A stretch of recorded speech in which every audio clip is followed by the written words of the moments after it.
Das experiências relatadas no audiovisual anterior, muito se pode dizer, pensar, teorizar. Especialmente porque as teorias são sempre expressões de determinadas práticas. No entanto, é preciso que se tire delas alguns elementos para uma reflexão.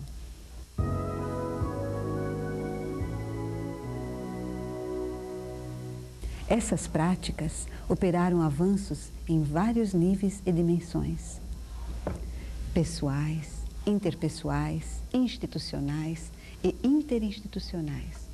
Apesar da estrutura organizacional dessas escolas ser marcada pelo centralismo administrativo, pela dicotomia entre os profissionais e pela fragmentação das áreas do conhecimento, foi possível romper com algum desses determinantes.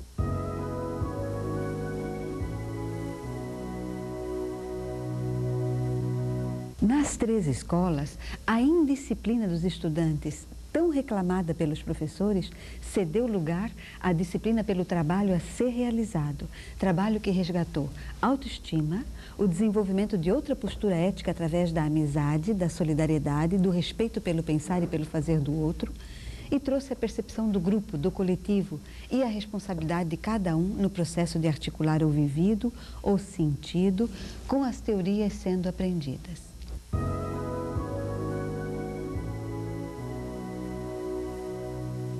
Pais, professores e acadêmicos envolvidos, de maneira geral, puderam compartilhar o aprendizado da confiança mútua e a compreensão de que é preciso querer mudar. Todos compreendemos que o novo nasce do velho a partir de ações concretas, planejadas coletivamente para uma intervenção também coletiva. Mexeu com a cabeça, mesmo que ainda percebêssemos resistências com diferentes características, houve amadurecimento, tomada de contato consigo mesmo, com o outro e com o social.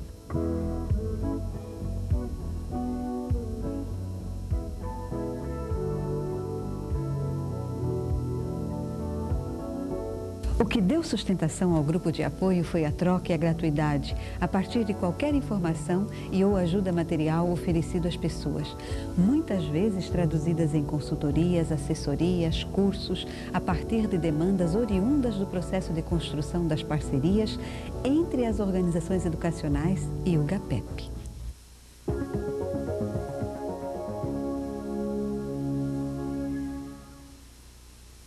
Com o projeto, buscou-se construir uma competência interdisciplinar e interinstitucional através de um processo de sensibilização e conquista dos parceiros para o GAPEP. Nesse processo, construímos vínculos de tipo novo, a partir das vivências, oficinas de sensibilização e de trabalho. Nelas, aprendemos que a transformação começa em cada um de nós.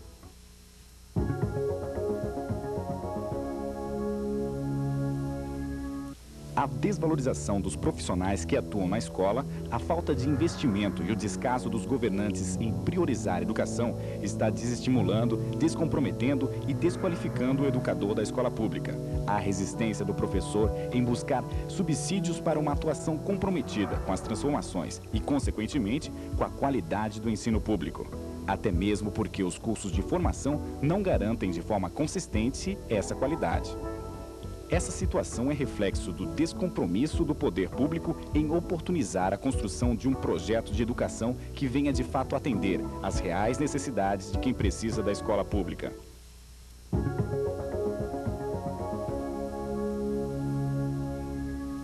Essas necessidades nunca foram, na prática, preocupação dos grupos que têm exercido hegemonia desde a antiguidade. Na Idade Média moderna, muitos pensadores da educação propuseram reformas e mudanças que não representaram uma transformação. A escola até pode ter sido pensada para a ascensão das classes subalternas. Só que, historicamente, ela tem servido à legitimação dos interesses dominantes e, consequentemente, à reprodução das desigualdades sociais.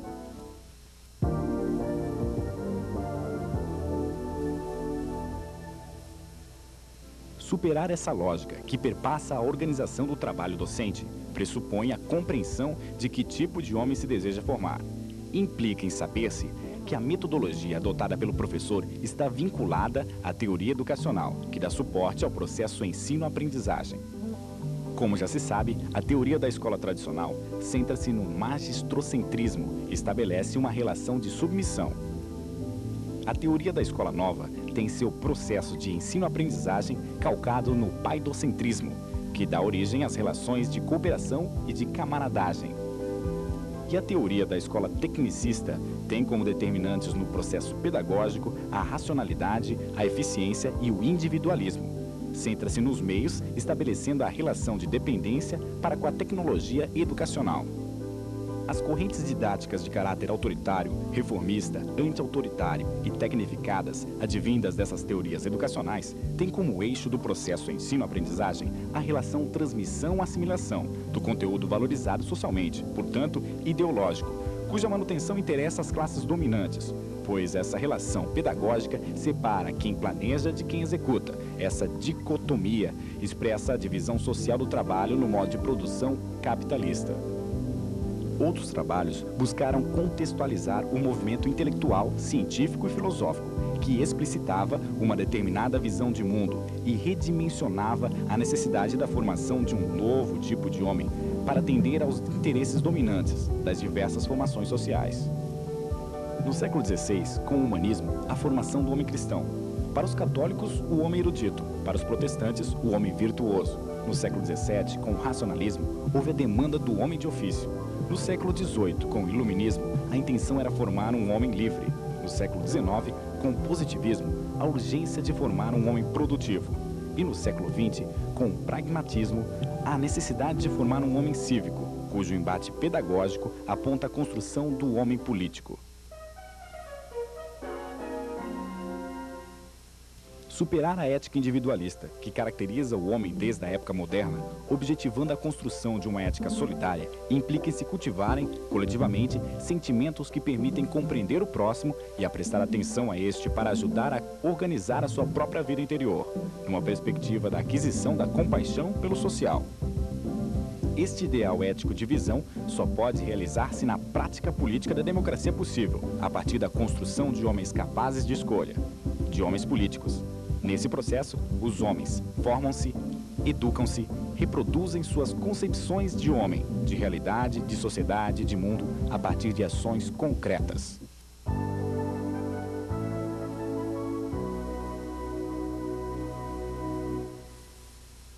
Acredita-se necessário que o professor compreenda a razão de ser de sua prática pedagógica e entenda que os problemas da escola não estão só nela, mas também fora dela.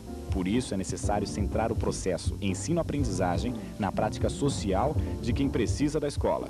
Só é possível qualquer mudança a partir da alteração do eixo transmissão-assimilação, em que se assenta o atual sistema de ensino. Daí é preciso de um método de compreensão da realidade educacional inserida na realidade social. Assim fica a compreensão de que a educação só pode ser compreendida e seus problemas superados no contexto histórico, político e econômico no qual ocorre, pois nenhuma batalha pedagógica pode ser separada da batalha política e social de seu tempo.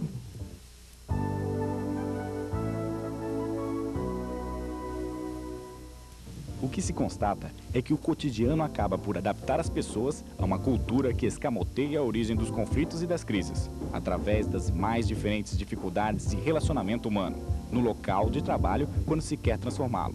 E aí, outro sentimento, por parte de quem está interferindo na realidade, se instala: a solidão de parceiros no processo de transformação social.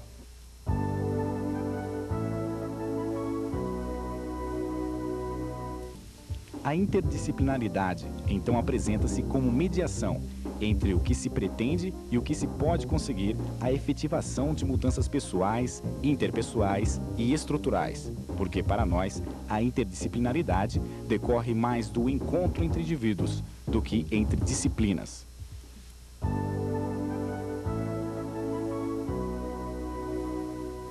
Assim, as oficinas de sensibilização em seu conjunto, pintura, improvisação, canto, música, teatro, escultura, dança, etc., atuaram sobre o corpo, quebrando nos sujeitos as couraças corporais e de caráter, liberando alguma das habilidades reprimidas pela cultura dominante, já que todos os exercícios de sensibilização visavam estimular o sistema hipotalâmico.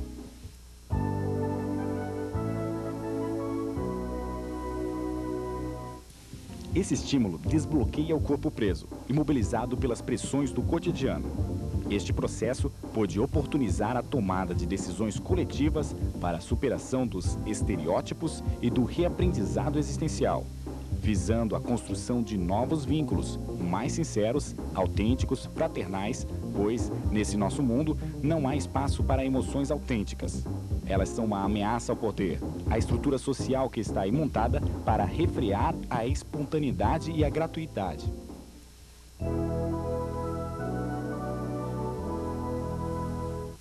Como é sabido, a nossa sociedade, de modo geral, tem por objetivo o lucro imediato às custas da exploração e dominação. Está organizada a partir da racionalização do tempo e do movimento. Seu enfoque é setorial, departamental e racional. Tudo nela gira em torno da razão, do intelecto, da memória, do treino, da habilitação, da especialização, da fragmentação da informação específica, ou seja, da desinformação do todo, da falta de inter-relação do todo com as partes.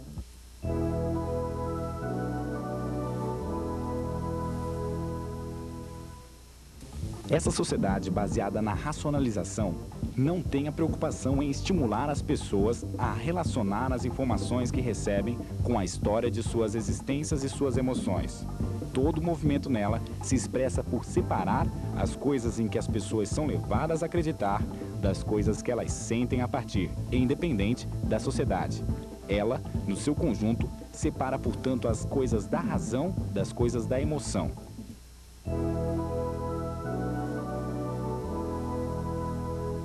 De modo geral, falamos sem saber de quê, agimos sem saber por quê, vivemos sem saber para quê. Temos dificuldade de traduzir mitos e símbolos, de dar diferentes significados às coisas, de refletir mais profundamente sobre os fatos, de relacionar os quês e os porquês da existência. Vivemos atomizados, divididos, compartimentalizados. Reproduzimos o individualismo, a competição, a agressividade, a dificuldade de comunicação na era da comunicação.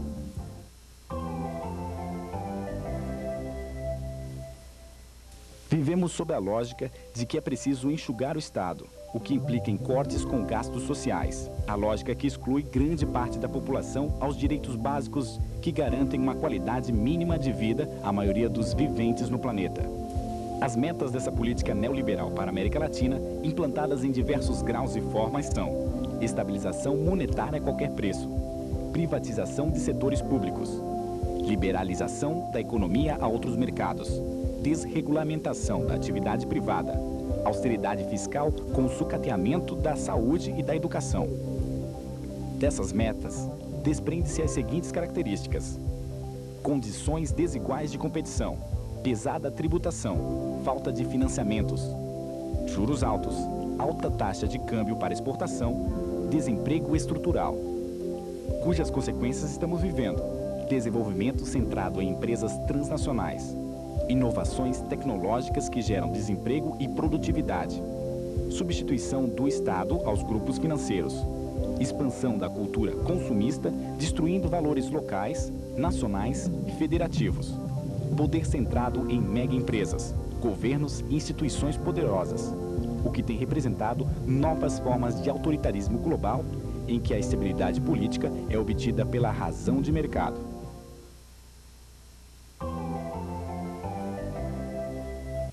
O capital precisa rapidamente do desenvolvimento da capacidade humana para agregar maior valor de acumulação no que produz.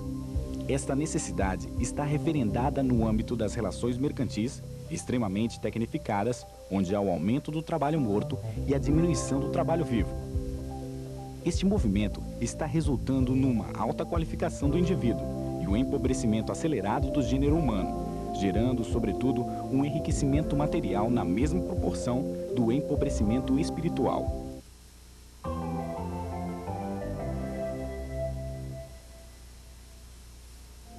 Daí que hoje, os investimentos mais significativos em educação se dão a partir dos organismos transnacionais, porque deixou de ser uma questão nacional.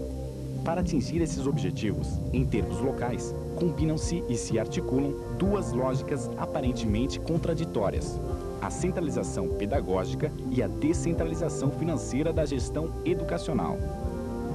Não fica difícil compreender o porquê da nossa dependência educacional, econômica, política e histórica. cujos bolsões de miséria transformaram-se em prisões sociais. Se a nós só é permitido desenvolver o mercado informal, como vamos desenvolver tecnologia, competitividade, conhecimento desinteressado nesse mercado tão marcado por essas formas de poder?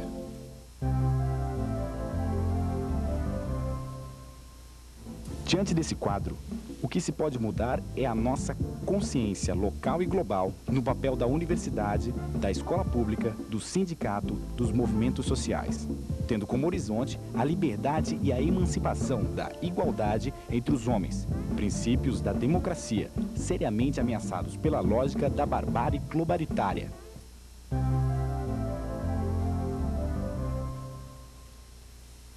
As mudanças dependem da nossa prática, que precisa ser institucionalizada.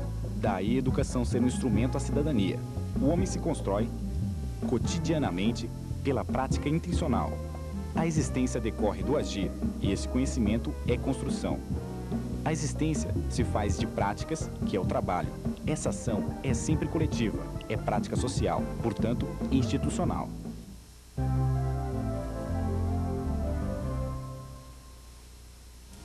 Por isso, a escola precisa aprender a trabalhar com a prática social de quem necessita dela.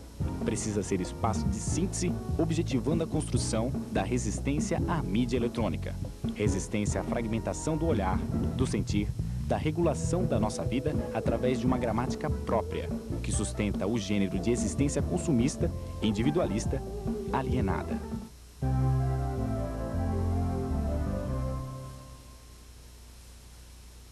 As implicações dessa lógica na escola são facilmente constatadas quando as aulas, para os alunos, acabam sendo fonte de sofrimento psíquico, porque a fragmentação do espaço e do tempo e a velocidade das imagens alimentam gerações com incapacidade de atenção, concentração prolongada e de reflexão crítica, fato que acarreta a destruição mental dos estudantes, infantilização de professores e alunos, fetichização do conhecimento, contribuindo assim para reforçar a falta de compromisso com o social e com o político da existência.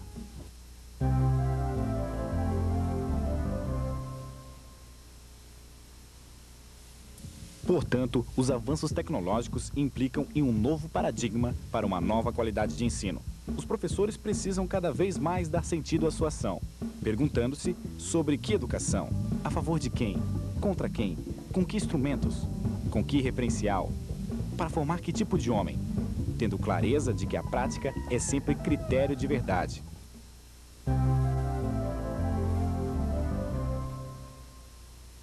Em cada escola-campo, houve uma ação continuada e pensada para deixar um recado que se traduzia numa prática articulada às necessidades daquelas pessoas envolvidas, em que, muitas das vezes, puderam atribuir novos significados e um novo sentido às suas práticas sociais. Um deles ficou muito visível: a constatação geral de que as atividades resgataram, antes de tudo, autoestima. Esta proposta vem mostrar que quando nós, enquanto educadores, trabalhamos de uma forma interdisciplinar, tanto entre nós, enquanto educadores, quanto com os alunos, a gente consegue produzir o conhecimento a partir do conhecimento já existente, ou seja, aperfeiçoar ou melhorar ou construir, gerar um novo conhecimento com este aluno com quem desenvolvemos esta atividade. E mais que isso, a gente consegue, então, construir novas relações também com os demais companheiros com quem nós desenvolvemos, com quem nós trabalhamos no dia a dia. Eu gostaria de colocar em dois momentos a questão das dificuldades. Primeiro momento é a questão de nós, enquanto educadores, já termos o saber cristalizado e a gente não estar aberto para o novo, né? Para o conhecimento, inclusive vindo dos nossos alunos, né? Então, essa cristalização gera no profissional da educação o medo de ir além das fronteiras que foram determinadas pela estrutura para nós, né? O segundo momento que eu coloco, que é a questão da dificuldade grande, é a questão do aluno. Por exemplo, o aluno, ele não conhece o potencial que está dentro dele no momento em que ele está na sala de aula, no momento em que a gente está trabalhando com ele, né? e produzindo, recuperando nele o conhecimento histórico dele, para a partir disso construir a história universal junto com ele, né? Como você já falou do planejamento, né, e do currículo, até porque historicamente isso foi negado dele, né? Então a gente está tentando recuperar. Nós trabalhamos o nosso conteúdo e trabalhamos algumas questões que são próprias da necessidade da organização enquanto educadores e enquanto alunos, para a gente poder produzir, como as crianças dizem, a escola é um local de produção de conhecimento, né? A gente trabalha geografia através da música, a gente trabalha português através da música, a gente trabalha a produção de texto. Então a gente sai de cima daquela escola que está, onde o aluno apenas está reproduzindo o conhecimento que o livro está trazendo. Ele está, a partir do conhecimento dele, a partir do conhecimento que ele está adquirindo, gerando um novo conhecimento. Acho que a maior lição é esse processo que a gente tem construído e percebido que a escola está preocupada com a educação hoje. E toda a educação está sendo repensada, né? Então, nós estamos com um projeto nessa escola. Recentemente estivemos numa reunião com a Secretaria de Educação, onde a gente teve a possibilidade de conhecer outros projetos que estão sendo desenvolvidos na área da educação, quando a gente vê que a educação se abre para a escola sem fronteiras, para outras possibilidades. Então, são várias possibilidades de mudança dessa educação. Então, apesar de toda essa dificuldade, a gente sente essa grande aceitação, porque toda a sociedade tem, pelo menos, repensado ou rediscutido, né, e tentado buscar uma forma diferente de possibilitar a educação para as crianças e educação para a sociedade. Eu acho que a maior, que a gente pode assim, definir como maior lição seria esse repensar a escola, repensar a nossa prática e realmente agir diferente. Depende do que você considera resultado, né? O que é resultado? Para mim, resultado é essa nova relação que vai surgindo entre professor e aluno, entre os próprios alunos. E os resultados que a gente está tendo, né, é a questão de discutir as questões no coletivo, o nosso coletivo de alunos, o coletivo nosso de professores. Então, para mim, isso é fundamental, uma vez que a gente busca uma escola onde se tenha um processo democrático de construção do conhecimento, da construção nas relações do dia a dia, né? Então, isso para mim são resultados e fundamentais no processo de ensino-aprendizagem. A escola está pensada dentro de uma lógica que não abre possibilidade para esse tipo de trabalho. E, então, a gente percebe que isso é um processo lento, que a gente tem que assim, dar a possibilidade de construir a parceria com essas outras disciplinas. Então, entendido não só a partir de uma disciplina e não só a partir de um trabalho realizado por nós, dentro da escola, mas de um trabalho realizado por todos os professores, onde a gente, trabalhando junto, possa chegar, então, a essa construção da cidadania, construção de uma ética para esses alunos, para a comunidade e também para a escola.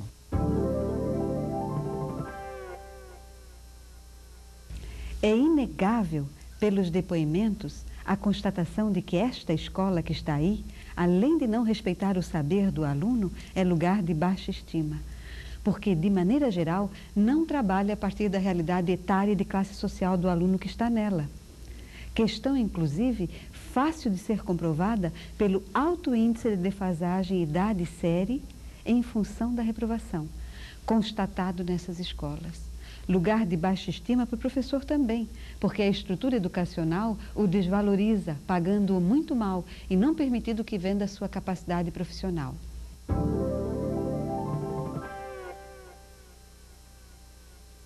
Como vimos, é uma lógica que remonta à história da educação na nossa civilização, em que professores e alunos viveram e vivem a tensão entre o sadismo e a rebeldia, uma educação articulada para quebrar a vontade do indivíduo, cujos conflitos eram resolvidos com chicotadas para garantir docilidade e obediência aos interesses dominantes. A resistência estava na sátira, na gaiatice, nas evasões.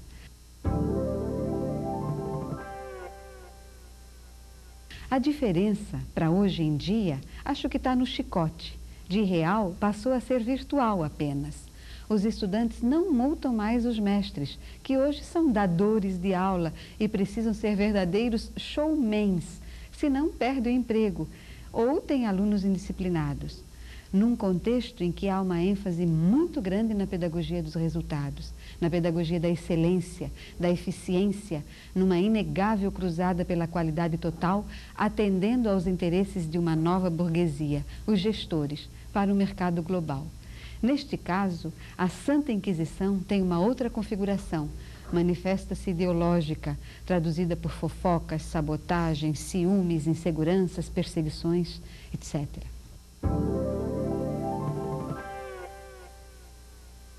Mas, quando a escola respeita o saber de classe social do aluno e do professor, permitindo que alunos e professores falem, eles se comprometem com o repensar dos valores da escola. E foi isso que vivemos. Sabíamos da importância do diálogo, da abertura e da ousadia para viver as relações sociais a partir de uma outra forma, de tipo novo, em que não tínhamos receitas, apenas a vontade política em construir cidadania, resgatar a autoestima, estimular o prazer pela vida e amor pelo que se faz, mediados pela sensibilidade e através de muita conversa.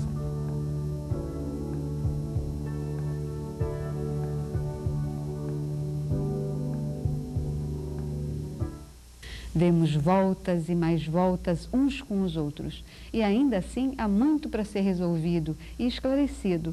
No entanto, uma ideia estava clara para nós, a de que para haver diálogo é preciso ter uma postura de igual para igual, ser sincero, paciente, ter boa vontade, ser aberto para querer encontrar o outro e nele se reencontrar. Daí que o processo de sensibilização, além de liberar a emoção reprimida, presa no corpo, permitiu uma experiência estética, em que a beleza estava na relação que cada um tinha com o belo, porque o belo não está no objeto, nem na consciência dos sujeitos, nasce da relação que o homem mantém com o mundo.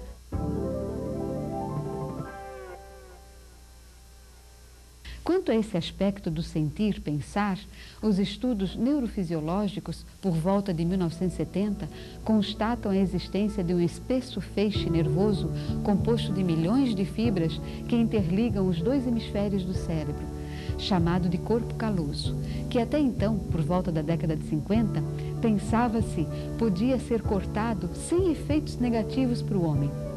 As experiências foram na direção de examinar como os dois hemisférios processavam as informações recebidas.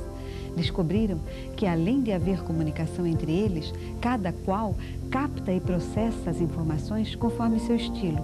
O hemisfério esquerdo é verbal e analítico, e o direito não verbal e global. Podemos aprender a ligar e a desligar um ou outro.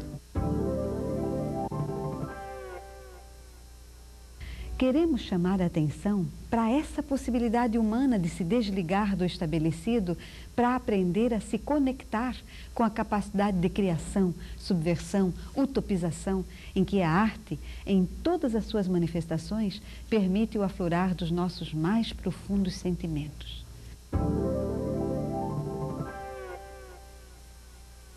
Mesmo com o discurso do novo, muitos de nós reproduzimos o velho, o imediatismo, o individualismo, a lógica do descartável, em que a palavra dada pôde ser jogada fora.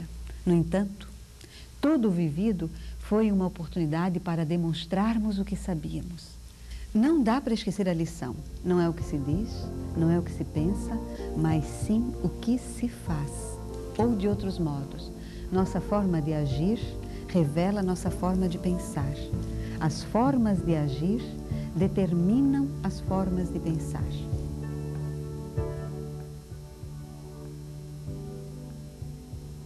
A alimentação moderna, quando não mata, incapacita. Os resquícios dessa alimentação vão impregnando o intestino grosso ao longo da vida do sujeito, de maneira que 95% das doenças têm origem ali. Apesar dos bilhões de dólares que elas custam aos governos, as denúncias são abafadas pelos interesses da indústria de alimentos. Inclusive, há estatísticas que apontam para o alto índice de câncer nos últimos 50 anos. Há uma publicação de 1977 do governo americano, elaborada por um comitê selecionado pelo Senado, com o respaldo de várias instituições famosas, como a da Howard, que alertam a população para uma nutrição melhor.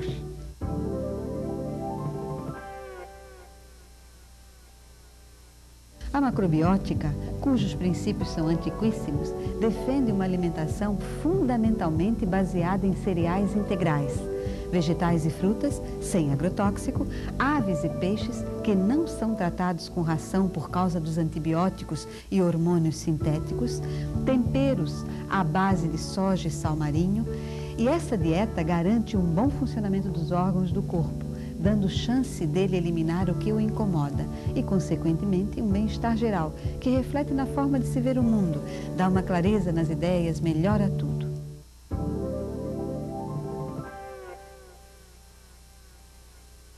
Mesmo que não sejamos todos macros, o que tem garantido ao GAPEP efetivar qualquer ruptura com o estabelecido tem sido a partir do diálogo.